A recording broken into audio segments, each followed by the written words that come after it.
İstanbul, 1730 yılının Eylül akşamı. Şehrin üstüne çöken sıcak bir sessizlik.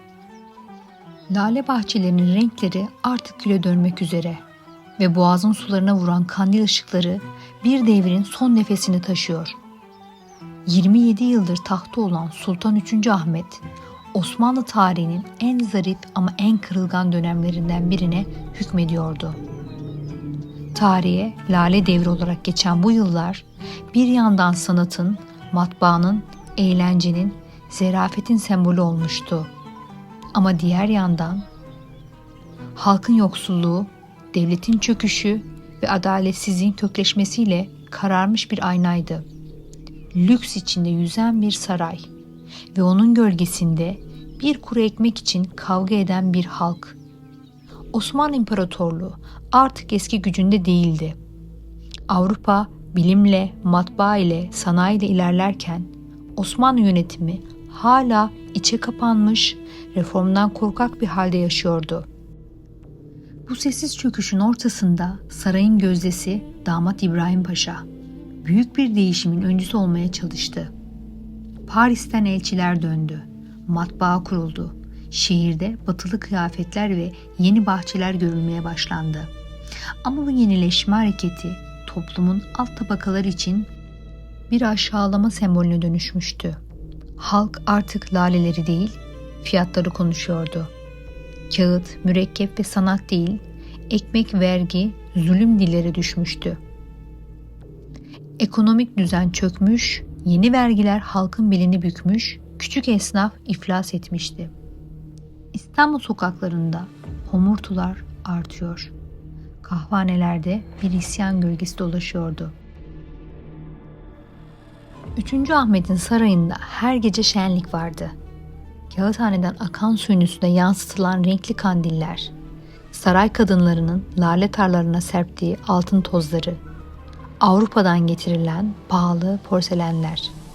Ama aynı şehirde, Tahtakale'de, Balat'ta, Kasımpaşa'da insanlar günlerdir et yüzü görmemişti.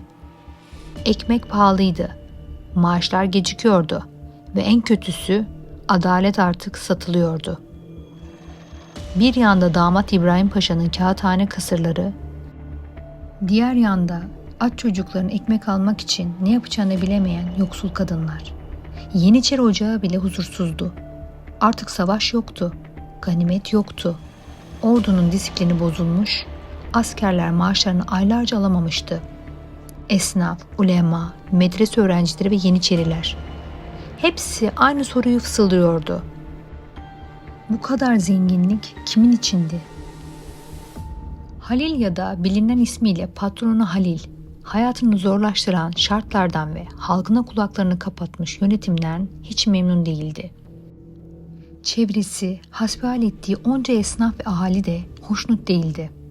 Ufacık bir kıvılcımla patlamaya hazır bomba gibilerdi. Haliniz nicedir diye soran yoktu onlar için. Damat İbrahim Paşa'nın açtığı zevk ve sefahat devrinde israf ölçüsüzdü. Geniş halk kitleleri ağır ekonomik sıkıntıdaydı. Sultan 3. Ahmet sefere çıkmak istemezdi. Savaştan nefret ederdi. Çırağan eğlenceleri, geceli gündüzlü ziyafetler, Davut Paşa Sarayı'nın ünlü bahçelerinde bülbül sesi dinlemeler bıktırdı.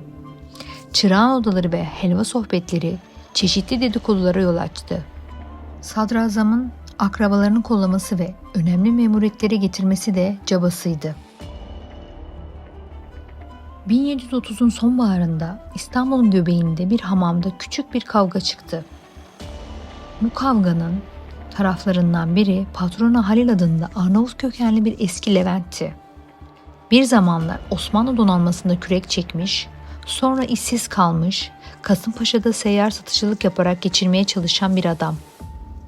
Bir hamamın buharlı duvarlar arasında başlayan o kavga birkaç gün sonra bir imparatorluğu sarsacaktı. Halil sert, asi ve karizmatikti. Halkın öfkesini diliyle alevlendiren bir isyancıydı. Yoksullar, işsiz yeniçeriler ve hamal takımı arasında hızla yayılan söylentiler. Ve o gün patronu Halil et meydanına toplanın diye bağırdı. Perşembe günü ayaklanma ateşi patladı. İsyancıların bayrağı bir hamam peştemalıydı. Bir süpürge sırığına bağlıydı. Bir anda binlerce kişi ellerinde kılıç, sopalar ve baltalarla şehrin kalbine yürüyordu. Asiler Perşembe gününü özellikle seçmişti. Ertesi gün cumaydı ve tatildi. Divanın toplanması, tedbir alması, karşı harekete geçmesi zordu. İsyancılar Beyazıt Camii'nin Kaşıkçılar Kapısı'ndan çıkarak eyleme geçti. 30 kişiydiler ve 3 koldan hareket ettiler. 3 saat sonra binlerce kişiden oluşan kalabalık haline geldiler. Patronu Halil ve arkadaşları Yeniçeri Ocağı'na girip askeri yanına çekmeye çalıştı. Hapishaneler açıldı, mahkumlar serbest bırakıldı. Çarşıya girip esnafların dükkanlarını kapatması sağlandı. Kimsenin alışveriş yapmasına izin verilmedi. Sayısı hızla artan kalabalık Sultanahmet At Meydanı'nda toplandı. Planlamaya göre ayaklanmanın asıl merkezi Et Meydanı'ydı. Yeniçeri ağası Hasan Ağa öğüt verip kalabalığı dağıtmaya çalışırken kitlenin öfkesinden ve cüretinden korkup kaçıp saklanabildi. Aslında Yeniçeri Ocağı Sultan 3. Ahmet ve Sadrazam Damat İbrahim Paşa'ya kırgın ve kızgındı. Avrupa'dan askeri uzman getirilmesi, yeni örgütlenmeye gidilmesine tepkiliydiler. Yeniçerilerin esnaflık yapmasını yasaklaması da diğer küsme nedeniydi. Yeniçeri Ocağı'nın tamamına yakını isyancılara katıldı. Darbe liderleri ilk elden yakalanacak ve öldürüleceklerin listesini yaptı. Bir yandan evlere girilip tutuklamalar başladı. Öbür yandan yağmalamanın önü açıldı. Konaklara, yalılara girenler sadece talan etmedi. Hane halkına tacizde bulundu. Serbest bırakılan mahkumlar, ayak takımı, intikam ateşiyle kavrulan halk ve rütbesiz asker devranın döndüğünü gördü. Sultan 3. Ahmet durumun vehametini kavradı. Aynı gece devlet erkanıyla Üsküdar'dan Topkapı Sarayı'na geçti. Bostancılar dağılmıştı. Sarayda güvenliklerini sağlayacak yeterli kuvvet yoktu. Acemi olanlar da kazan kaldırdı. Sokaklarda, meydanlarda geceleyen isyancılara katıldı. Saray kapıları kapandı.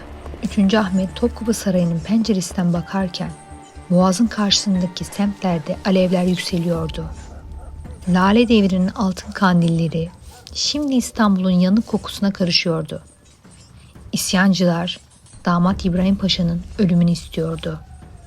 Ve padişah artık kendi halkının öfkesine karşı koyamayacağını anlamıştı. Sarayın duvarları kendi içinde çatlamıştı. Birkaç gün süren müzakerelerin sonunda İbrahim Paşa ve yakınları yakalandı.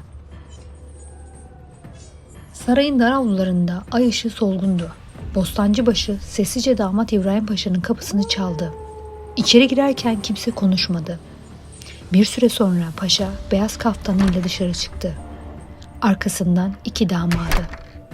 Ketüda Mehmet Paşa ve Kapuda Mustafa Paşa. İşte Osmanlı'nın 3 büyük adamı. Şimdi kendi saraylarının tutsağıydı. Onlara önce mallarını saymaları emredildi. Kahkahalar, lanetler arasında bu son hakaret yapılırken padişah başka bir odada dua ediyordu. Ve birkaç dakika sonra emir geldi. Katledilsinler. Sarayın sessizliği bir anda çığlığa dönüştü. Kılıçlar çekildi. Bostancılar 3 vezirin boğazına urganı geçirdi. Bir devrin zerafeti bir odanın loşluğunda birkaç nefeslik sürede boğuldu. O an sadece 3 adam ölmedi. Osmanlı'nın Lale Devri'nde o boğulmayla sona erdi. Şafak söktüğünde 3 öküz arabası Saray Hümayun'un kapısından çıktı. Üstlerinde bezlerle örtülü 3 ceset. Yavaşça Sultanahmet Meydanı'na doğru ilerlediler. Kalabalık sessizdi. Sonra biri bağırdı. "Bu mu sizin adaletiniz?" Ve kalabalık bir anda taşkınlığa dönüştü. O sabah İstanbul kanla yıkandı. Cesetler et meydanına getirildi. Damat İbrahim Paşa'nın bedeni sürüklendi, tekmelendi. Kapudan Paşa'nın cesedi Horhor Çeşmesi'nin önüne asıldı. Ketu'da Mehmet Paşa'nın bedeni et meydanının kapısına çivilendi. Lale Devri'nin bahçeleri artık mezarlığa dönüşmüştü. Halk bir zamanlar kıskandığı bu isimlerin ölü bedenlerine taş atıyordu. Bir devrin süsü halkın nefretine karıştı. Adalet arayışı intikamın zehrine dönüştü. Ekim 1730. Lale Devri bitmişti. Ama huzur hala bulunamamıştı. 3 vezirin cesedi meydanda hala sergileniyordu. İstanbul'un sokakları kanla yıkanmış, köşklerin küllerinden dumanlar yükseliyordu. Ve o dumanların içinde bir adam yükseldi. Patrona Halil. Bir hamam tellakı. Şimdi bir imparatorluğun kaderini elinde tutuyordu. 1 Ekim sabahı Topkapı Sarayı'nda taht değişmişti. 3. Ahmet gitmiş, yerine yeğeni 1. Mahmut geçmişti. Ama herkes biliyordu. Gerçek güç artık sarayın değil, et meydanının elindeydi. Ve et meydanında tahtsız bir hükümdar vardı. Devletin mührü padişahta olsa da korkunun anahtarı Halil'in elindeydi. 1. Mahmut tahta çıktığında henüz ilk gününde zorbalığın nefesini ensesinde hissetti. Patronu Halil et meydanında kendi divanını kurdu. Orası artık bir hükümet merkezi gibiydi. Yanına zorba reislerini aldı. Muslu Beşi, Çınar Ahmet, Emir Ali, Urlu Mustafa. Her biri İstanbul'un bir semtini kontrol ediyordu. Halk korkudan evinden çıkamaz hale geldi. İstanbul artık bir imparatorluğun değil, bir kabusun sahnesiydi. Yeni padişah sarayda adeta tutsaktı. Her karar et meydanında soruluyor, her tayin patronanın onayına bırakılıyordu. Vezirlik, kadılık, hatta kazaskerlik bile onun ağzından çıkıyordu. Bir hamamın buharından çıkan adam şimdi devletin her odasına sinmişti. İlk günlerde patrona Halil halka umut vermişti. Vergileri kaldıracağını, adaleti getireceğini söylemişti. Ama kısa sürede anlaşıldı. Bu yeni düzen adaletsizliğin yeni şekliydi. Zenginleri devirdiler. Yerine açgözlü zorbalar oturdu. Et meydanına toplanan her kalabalık yeni bir yağmanın habercisiydi. Birilerinin evi basılıyor, malları isyancıların hakkı diye paylaşılıyordu. Kadınlar korkudan sokağa çıkamıyor, çocuklar isyancıların ayak sesini duyunca kapılara saklanıyordu. İstanbul'un kalbi artık korkuya atıyordu. Bir devleti yıkmak belki kolaydı ama onu yeniden kurmak Halil'in idrakine çok uzaktı. Patrona Halil artık kendini bir kahraman değil bir hükümdar sanıyordu. Padişahın huzuruna sık sık çağrısız gidiyordu. Kapıkulu askerlerinin başına kendi adamlarını getirdi. Kendi çevresinden olanlar zenginleşti. Halk yeniden aç kaldı. Devrimin kahramanı zalimin suretini giymişti. Her geçen gün patronanın kibri büyüyordu. Saray kapısında nöbet tutan askerler onun geçtiği anlarda bile yere eğiliyor, dua eder gibi sessizleşiyordu. Ama o sessizlik sadakatten değil, korkudan doğmuştu. Ve o korkunun ömrü zaferinkinden daha kısadır.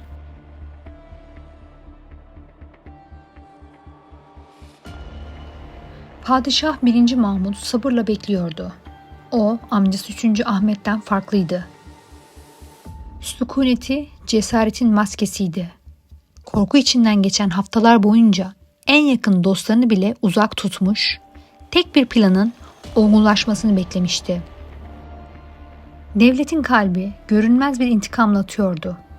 Sarayın içinde 3 isim gizlice plan yapıyordu. Kırım Ağanı Kaplan Giray, Darüsade Ağası Beşir Ağa ve Kaptanı Derya Canım Hoca Mehmet Paşa. Hedefleri belliydi. Patrona Halil. Plan basitti ama ölümcül bir incelikteydi. Halil, padişahın huzuruna davet edilecek ve bir daha et meydanına dönmeyecekti. İsyanın kalbi sarayın kapısında duracaktı. 25 Kasım 1730 gecesi Topkapı Sarayı sessizdi. Padişah her zamanki gibi Beşir Ağa'yı huzuruna çağırdı ve kısa bir cümleyle emrini verdi. Vakit geldi. Aynı gece saraydan bir haber et meydanına ulaştı. Padişah seni huzuruna çağırıyor patron Halil. Tebrik ve istişare var. Halil gülümsedi. Demek sonunda benim sözümün değerini anladılar dedi. Ve hiçbir şeyden şüphelenmeden en yakın adamlarıyla birlikte saraya doğru yürüdü. O tarihin en büyük oyunlarından birinin içine yürüdüğünü bilmiyordu. Üzerine kırmızı kaftanı giymişti. Bu kaftan ona saraydan birkaç gün önce hediye edilmişti. Oysa o kaftan Osmanlı tarihinin en soğukkanlı tuzaklarından birinin parçasıydı. Her dikişi bir idam hükmüydü. Patron Halil 10 kadar adamıyla birlikte Topkapı Sarayı'na geldi. Kapılar sessizce açıldı. Ne asker sesi vardı ne kalabalık. Herkes sanki görünmez bir el tarafından susturulmuştu. Beşir Ağa onu karşıladı. Her zamanki gibi nezaket değildi. "Efendim, padişah sizi bekliyor." Halil içeri girerken kılıcını teslim etmedi. Ama bir sonraki kapıda bostancıların soğuk bakışlarını görünce yavaşça belindeki hançeri çıkardı. Sarayın iç odalarından biri o gün hiç olmadığı kadar sessizdi. Sünnet odası denilen bu küçük mekan Osmanlı tarihinin nice kararına tanık olmuştu. Ama o sabah duvarlarında yeni bir sır gizleniyordu. Patron Halil içeri girdiğinde Padişah 1. Mahmut pencere önünde ayakta bekliyordu. Yanında Kaptan-ı Derya Canım Hoca Mehmet Paşa ve Darüsade Ağası Beşir Ağa duruyordu. Kapının dışında ise seçilmiş 20 bostancı bekliyordu. Her biri nefesini tutmuş bir idam fermanının parçasıydı. Halil kendinden emir bir tavırla yaklaştı. Tahtın önünde eğilmeden konuştu. "Şevketli padişahım, halkın duası üzerinizde. Artık zulüm devri bitti." Bir anlık sessizlik. Sonra padişahın eli hafifçe işaret etti. O anda pehlivan Halil Ağa kapıdan fırladı. Arkasındaki bostancılar bir anda odayı doldurdu. Patronu Halil elini hançerine attı. Ama pehlivanın kılıcı ondan daha hızlıydı. İlk darbede kolu uçtu. Kırmızı kaftanı kana bulandı. O anda bile diz çökmedi. Bir kez daha hamle etti. Ama ikinci vuruşta başı gövdesinden ayrıldı. Bir imparatorluğu sarsan adam şimdi kendi gölgesinin altına düştü. Muslu Beşe köşede korkuyla bekliyordu. Ne kaçtı ne bağırdı. Köprüne sarılıp gözlerini kapadı. Sonra sıra ona geldi. Bir darbe ve sessizlik. Odanın içinde sadece kan kokusu ve kandillerin cızırtısı kaldı. Saray nihayet nefes aldı. Sarayın 3. avlusundan bekleyen diğer zorba reisleri sırayla hilale at giyme bahanesiyle içeri alındı. Her biri arz odasına girer girmez idam edildi. Babüssade sıkıca kapatıldı. İçeriden çarpışma sesleri geliyordu. Kılıçların şakırtısı çığlıkların içinde kayboluyordu. Silahtar Bekir Ağa, Küçük Çavuş, Pehlivan Halil Ağa'nın adamları yaralandı. Ama saray kararlıydı. Hiç kimse sağ çıkmayacaktı. 1 saat içinde isyanın bütün liderleri ya öldürüldü ya boğduruldu. Zülali Hasan Efendi, Abdullah Efendi, Derviş Mehmet, Ulu Murtaza her biri sırayla götürülüp denize atıldı. Bir devrimin son nefesi denizin tuzunda kayboldu. Bir süre sonra Babı Hümayun'un önünde kalabalık toplanmaya başladı. Saraydan kimsenin çıkmadığını gören halk endişeliydi. O sırada kapı açıldı ve öküz arabaları sessizce ilerledi. Arabaların içinde kırmızı kaftanına sarılmış patronu Halil'in cansız bedeni, Muslu Beşe'nin kanlı kürkü ve diğer zorba reislerinin başsız cesetleri vardı. Kalabalık bir an sessiz kaldı. Sonra herkes bir anda dağıldı. Bir zamanlar binlerce kişiyi peşinden sürükleyen adamın cenazesini kimse taşımadı. İstanbul hamamları Arnavut tellaklara kapandı. Sultan 1. Mahmut hiç düşünmeden yarayı dağladı. İsyana karışan, kazan kaldıran, halkın malına ve ırzına tecavüz eden asileri yakalatıp idam ettirdi. Halkın devreye girmesi ve ayak takımını yakalaması, cezalandırmasıyla da canını yitirenlerin sayısı 15 bini aştı. Akabinde İstanbul hamamlarında çalışan Arnavut asıllı bütün tellaklar toplandı. Anadolu'ya sürgüne gönderildi. Arnavut tellakların İstanbul hamamlarında çalışmaları yasaklandı.